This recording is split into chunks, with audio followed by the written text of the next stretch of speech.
Kalau hang tanya aku apa yang paling penat masa memancing laut dalam, nak mengarau tali dari dasar.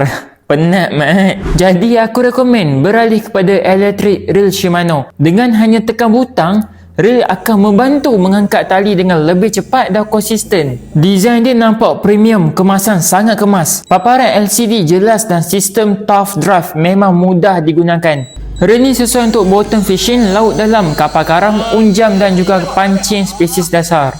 Target ikan seperti jenahak, merah, kerapu, pari, ibu gelamuk dan macam-macam lagi memang dalam kategori kerja reel ni. Jadi kalau korang selalu turun trip, reel macam ni bukan sekadar bagi keselesaan, malah jimat tenaga supaya korang boleh fokus pada perkara paling penting, iaitu melayan ikan.